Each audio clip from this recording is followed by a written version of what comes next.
बिस्मिल्लाहिर्रहमानिर्रहीम। अस्सलामुअलैकुम दोस्तों, नई वीडियो में खुश आमदेद।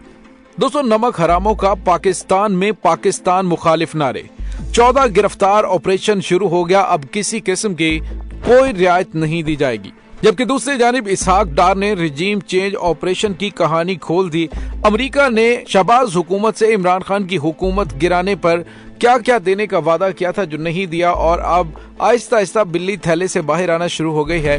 वीडियो की तफसील में जाने से पहले आप देख रहे हैं हकीकत की दुनिया डॉक्टर अली के साथ। हमारा चैनल सब्सक्राइब करके घंटी के निशान को दबाना मत भूलिएगा।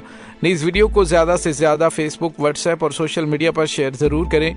शेयर और लाइक करने के साथ साथ कमेंट बॉक्स में पाक फौज जिंदाबाद, पाकिस्तान पाइंदाबाद और पाकिस्तान के गुमनाम हीरोज को सलाम का नारा कमेंट जरूर कीजिएगा। दोस्तों, हुकूमत आहिस्ता आहिस्ता उस कहानी से पर्दा खोलती जा रही है, पर्दा हटाती जा रही है कि जो अमेरिका ने रिजीम चेंज ऑपरेशन के जरिए पाकिस्तान में इस हुकूमत को देने का वादा किया था, लेकिन इसकी कम अकली और नाअहली और इनके पास किसी किस्म का कोई फ्रेमवर्क ना होने की वजह से अब इनकी बिल्कुल भी सुनी नहीं जा रही। और दोस्तों, साबिक वजीर आजम इमरान खान ने तो वाज़ेह अल्फाज में कहा था और अमरीकी टीवी चैनल पर बैठकर कहा था कि अमेरिका को जब पाकिस्तान से मतलब होता है तो वो हर तरह की डिमांडें मानने के लिए तैयार हो जाता है, लेकिन जब मतलब निकल जाता है तो इसने हमेशा पाकिस्तान को टिश्यू पेपर की तरह इस्तेमाल करके फेंका। और दोस्तों, इसमें कोई शक भी नहीं है। अब आपने देखा कि जिस तरह से इस इम्पोर्टेड सरकार को पाकिस्तान पर मुसल्लत करने के लिए जो वादे वईद किए गए थे, उसमें बड़े पैमाने पर पाकिस्तान के अंदर इनकी हुकूमत में सरमायाकारी लाना भी शामिल था। इनको इमदाद के नाम पर डॉलर्स भी मिलने थे, लेकिन इनकी नाअहली की वजह से कुछ भी पाकिस्तान ना आ सका।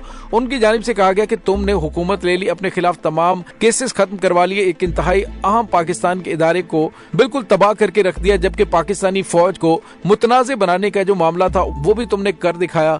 अब तुम्हारा काम खत्म हो गया और हमारा भी काम खत्म, क्योंकि हमने तुम्हारे खिलाफ केसेस खत्म करवाने के लिए कहा था और वो हम कर चुके। लेकिन दोस्तों, अब आहिस्ता आहिस्ता हुकूमत के खुद ही वजीरों मशीरों ने इमरान खान के साइफर के मामले को सच पर मबनी करार देना शुरू कर दिया है। दोस्तों, आपको याद है कि साबिक आर्मी चीफ की जानिब से भी कहा गया कि एक कागज का टुकड़ा लहराकर पाकिस्तानी कौम को बेवकूफ बनाया गया और मुल्क की हालात को खराब करने की कोशिश की गई। लेकिन दोस्तों, इमरान खान ने कहा कि अगर ये सब कुछ झूठ था तो फिर कौमी सलामती कमेटी के इजलास के दौरान जो एलामिया जारी किया गया उसमें अमरीकी सफीर को डिमाश देने के लिए क्यों कहा गया।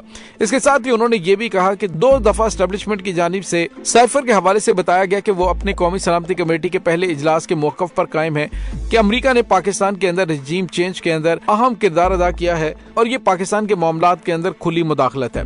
और दोस्तों, इस हुकूमत की जानिब से भी तमाशा लगाया गया, कहा गया कि इमरान खान ने कागज का टुकड़ा लहराकर कौम को बेवकूफ बनाया है। तो इमरान खान ने कहा कि अगर वो कागज का टुकड़ा है तो उसको एक्सपोज कर दें ताकि पाकिस्तानी कौम देखे तो सही कि साइफर था क्या। और यहाँ तक के उन्होंने कहा कि सुप्रीम कोर्ट के चीफ जस्टिस के पास वो साइफर मौजूद है, उन्हें कहे कि इसको एक्सपोज करें, कौम के सामने रखें, कौम को पता चले कि हकीकत में साइफर की हकीकत क्या थी।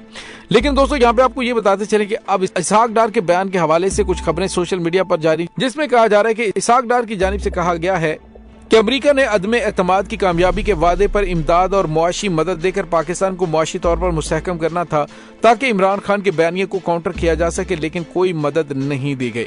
और दोस्तों, इस खबर की तस्दीक तरदीद सामने नहीं आई, लेकिन जो उनकी जानिब से शाहजेब खानजादा के प्रोग्राम में IMF के ऊपर कड़ी तनकीद की तो उन्होंने कहा कि तमाम मामलात मुकम्मल हो चुके हैं। मैंने उन्हें यकीन दिलाया कि हमारी नवी किस्त बिल्कुल दुरुस्त है। उन्हें पाकिस्तान को $50 करोड़ फंड्स देने चाहिए जो पाकिस्तान को उन्होंने नहीं दिए। उन्होंने कहा कि IMF हुकूमत को डिक्टेट नहीं कर सकती, अगर IMF की टीम नहीं आई तो कोई बात नहीं, हम खुद इंतजाम कर लेंगे। उनकी इस सोच के मुमकिना नताइज के हवाले से वज़ीर खजाना ने तस्लीम किया कि IMF के साथ मुज़ाकराती अमल मुतासिर हो सकता है और यही वजह है कि वो मुल्क की खातिर आलमी मालियाती इदारे से बातचीत कर रहे हैं। इसहाक डार ने कहा कि मुझे मालूम है कि IMF का प्रोग्राम किस तरह मुकम्मल करना है। उसने जोर देते हुए कहा कि हुकूमत मौजूदा प्रोग्राम भी मुकम्मल करेगी। और दोस्तों, इसके साथ ही आपको ये भी बताते चलें कि इसहाक डार ने एक बार फिर हीरो पन्नी का मुजाहरा करते हुए कहा कि मैं इन इदारों से कभी डिक्टेशन नहीं लूंगा, ना ही कभी ली है, और मुझे पाकिस्तान के मुफाद को देखना है। पाकिस्तान के गैर मुल्की ज़खायर और डिफॉल्ट के खतरे के हवाले से इसहाक डार ने कहा कि हुकूमत ने माली साल के लिए तमाम इंतजाम कर लिए और तमाम अदायगियां पूरी करेगी। लेकिन दोस्तों, यहाँ पे आपको ये भी बताते चलें कि इसके साथ ही उसने ये भी कहा कि इत्तेहादी मुल्क ने $3 अरब जमा करवाने हैं जो कि अभी नहीं करवाए। हमें उम्मीद है कि बातचीत जारी है, मुस्बत नताइज सामने आएंगे और पाकिस्तान को फंड जरूर मिलेंगे। इसहाक डार ने कहा कि फंड्स मसूल होने में 2 हफ्ते लग सकते हैं, और दोस्तों यहाँ पे आपको ये भी बताते चलें कि IMF की जानिब से इस वक्त पाकिस्तान की मौजूदा हुकूमत पर ना तो एतमाद किया जा रहा है, उनसे जो डॉक्यूमेंटेशन रिक्वायर्ड की गई है वो ये देने से कासिर है, क्योंकि ये तो इसी बात पर मशहूर है कि ये ज़लज़ला ज़दगान और सैलाब मुतासरीन की आने वाली इमदाद को किस तरह से हड़प करते हैं। इसी वजह से IMF की जानिब से इन पर सख्त तरीन तनकीद की जा रही है और इनसे वो अहम तरीन डॉक्यूमेंट्स मांगे जा रहे हैं, जिसकी वजह से IMF की किस्त के हवाले से आगे बातचीत नहीं बढ़ रही। दोस्तों दूसरी जानिब आपको ये भी बताते चलें कि अमेरिका ने अब इस इम्पोर्टेड सरकार को ठेंगा दिखा दिया है। उसकी वजह यही है क्योंकि इनके पास ना तो अवामी मैंडेट है और ना ही इनके पास अवाम की हमायत है। दुनिया को पता चल चुका है कि इमरान खान इस वक्त पाकिस्तान के मकबूल तरीन सियासी लीडर हैं, इसीलिए आने वाली हुकूमत के साथ ही मामला तय किए जाएं। इस हुकूमत के लिए जो हो गया वो काफ़ी है। तो दोस्तों इस हुकूमत की बिसात लिपटना शुरू हो चुकी है। दूसरी जानिब एक और बड़ी खबर सामने आ रही है और वो ये है कि पाकिस्तान के अंदर ही यानी कराची में पाकिस्तान के खिलाफ नारेबाजी करने वाले 10 अफगान बाशिंदों को गिरफ्तार किया गया है। न्यूज वेबसाइट प्रो पाकिस्तानी के मुताबिक कराची पुलिस की तरफ से गैर कानूनी तौर पर मुकीम अफगान शहरियों के खिलाफ क्रैकडाउन किया जा रहा है। गिरफ्तार अफगान शहरियों ने इस क्रैकडाउन की वजह से पाकिस्तान मुखालिफ नारेबाजी की, जिस पर कराची पुलिस ने मुलजिमान को हिरासत में लिया। मुलजिमान को पाकिस्तान बाजार, औरंगी टाउन, मोमिनाबाद और पीराबाद के इलाके से गिरफ्तार किया गया। उनके खिलाफ मुतलका पुलिस थानों में फारन एक्ट के तहत मुकदमा दर्ज किए गए।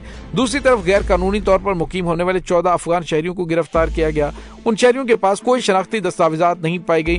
कराची पुलिस का कहना है कि कराची में गैर कानूनी तौर पर मुकीम गैर मुल्कियों के खिलाफ ऑपरेशन जारी है, जबकि अब इस ऑपरेशन को पूरे पाकिस्तान में शुरू करने का फैसला किया गया है, क्योंकि हालिया दिनों में दहशत गर्दों की एक बड़ी तादाद मुल्क के सियासी हालात का फायदा उठाकर पाकिस्तान में घुस चुकी है और इसी वजह से अफगानिस्तान से पाकिस्तान के सफारत खाने पर हमला भी किया गया और पाकिस्तान के अंदर दहशत गर्दाना कार्रवाइयों में भी इजाफा हुआ है। दोस्तों दूसरी जानिब आपको ये भी बताते चलें कि अफगानिस्तान के अंदर पाकिस्तान के सफारत खाने पर हमले के बाद पाकिस्तान के सफारती अमले को आर्जी तौर पर पाकिस्तान में वापस बुला लिया गया है। पाकिस्तान की जानिब से डिमांड की गई है कि अफगानिस्तान में पाकिस्तानी सफारत खाने पर हमला करने वाले तमाम किरदारों को बेनकाब किया जाए और पाकिस्तान के हवाले किया जाए। और दोस्तों दूसरी जानिब आपको ये भी बताते चलें कि अफगानिस्तान के अंदर भारत की खुफिया एजेंसी ISI ने अब कदम जमा लिए हैं और वहां से पाकिस्तान पर हमले करने के मंसूबे आइंदा चंद दिनों में ज्यादा तेज होने वाले हैं। इसी वजह से पाक फौज की जानिब से ऑपरेशन क्लीन स्वीप को तेज कर दिया गया है, जबकि खुफिया इदारों ने अफगान मुहाजिरीन की एक बड़ी तादाद को वापस भेजने का फैसला कर लिया है। दोस्तों एक बड़ी तादाद को छोड़िए, इस वक्त जो पाकिस्तानी मईशत पर तकरीबन 80 से 90 लाख अफगान मुहाजिरीन मुसल्लत हैं, अब उनको अफगानिस्तान में वापस भेजना चाहिए, क्योंकि पाकिस्तान उनको अपने हिस्से की आधी रोटी भी दे रहा है। तो और जब भी अफगानिस्तान से आती है पाकिस्तान के लिए अच्छी खबरें नहीं आती। अगर ऐसा ही करना है तो फिर अपने शहरियों को वापस लें। भारत की गोद में बैठकर पाकिस्तान के खिलाफ फर्जा सराई, पाकिस्तानी शहरियों पर हमले, पाकिस्तानी अफवाज पर हमले, पाकिस्तान में हमले, ये कतई नाकाबिले कबूल है। दोस्तों इस तमाम सूरत हाल के बारे में आपका क्या कहना है, कमेंट सेक्शन में अपने ख्यालात का इजहार जरूर कीजिएगा। इंशाल्लाह बहुत जल्द मिलते हैं एक नई वीडियो में, तब तक के लिए अपना बहुत सारा ख्याल रखिएगा। पाक फौज जिंदाबाद, पाकिस्तान पाइंदाबाद, पाकिस्तान के गुमनाम हीरोज को सलाम, अल्लाह वारिस।